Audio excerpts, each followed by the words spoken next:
We have some major breaking news in the Mueller investigation. Let's get right to it. Sarah Murray now joining us by phone. Sarah, tell us exactly what just happened.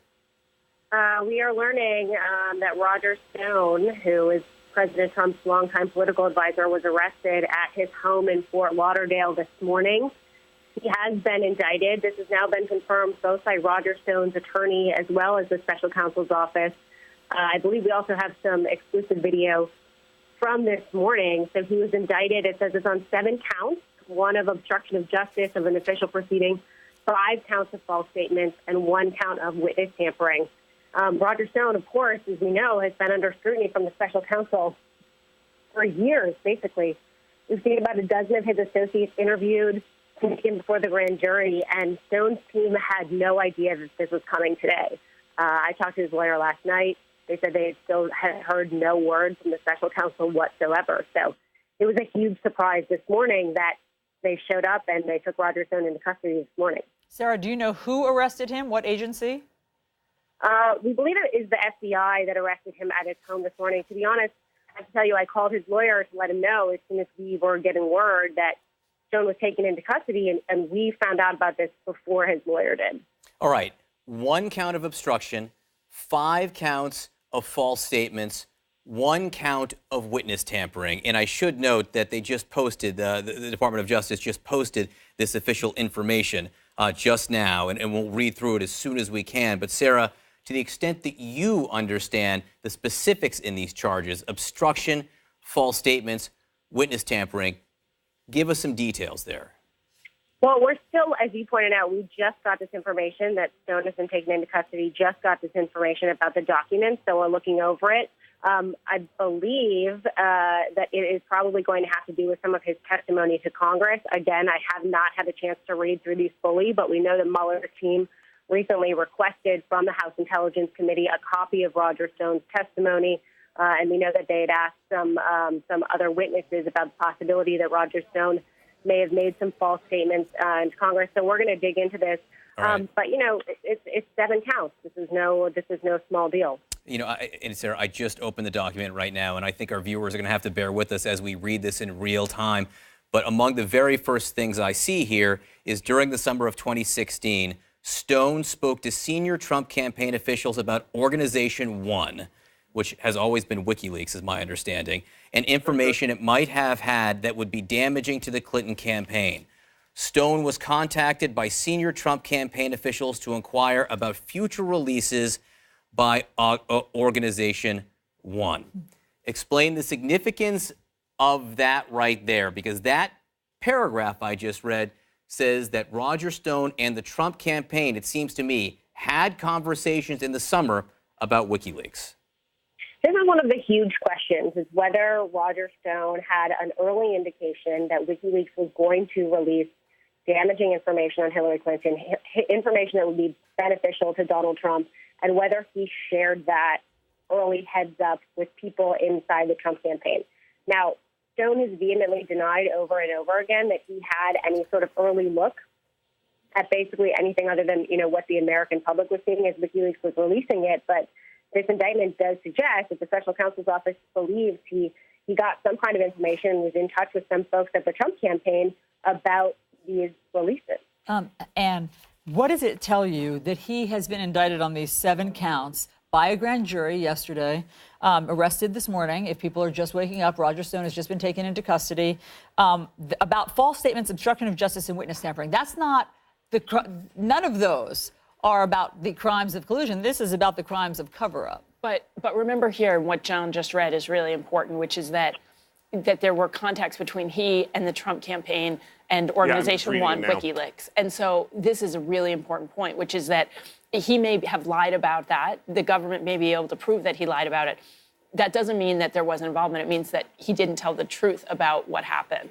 And so what's really important, though, is that if he's lying about those connections, it means ostensibly that the government can prove that those connections existed. Among other things, Garrett Graff, if you're with us, Stone, the government says, made multiple false statements to the House Senate Intelligence Committee about his interactions regarding Organization 1, again, regarding WikiLeaks, and falsely denied possessing records that contain evidence of these interactions. So the special counsel telling us they have evidence that Roger Stone had discussions about WikiLeaks.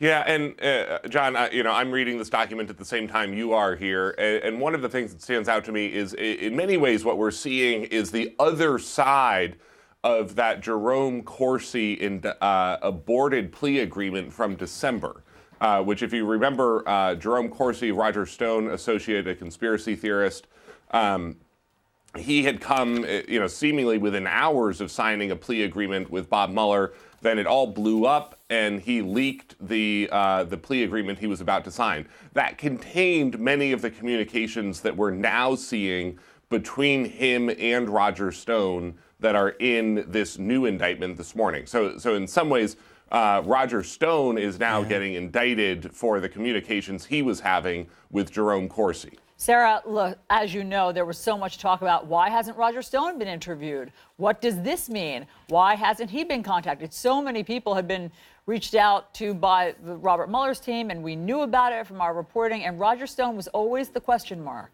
And this morning, many of those questions have been answered. The fact that he was arrested, as you believe, by FBI agents, taken into custody, and indicted on these 7 counts. Yeah, that's right. And, I think that Roger was clear-eyed enough, and his lawyers were clear-eyed enough to know that the reason he had not been interviewed was because he was a target of this investigation. But they were also very much in the dark about what he might ultimately be charged with. They felt like he had not colluded, that he had not obstructed justice. Obviously, the special counsel has a number of charges relating to obstruction of justice there. And I do think the question going forward is, okay, what does the special counsel's office want him for? Do they want him on these obstruction of justice charges because they do think he could provide more information about his contact with WikiLeaks and his contact with the campaign, and ultimately they want to put pressure on him and they want him to cooperate? Or are they actually looking to, to bring these charges against him and to move forward? And do they not need his help and his participation? And that's still a very open question in this. All right, Sarah, we have to let you go for just a moment to go do more reporting and read through this.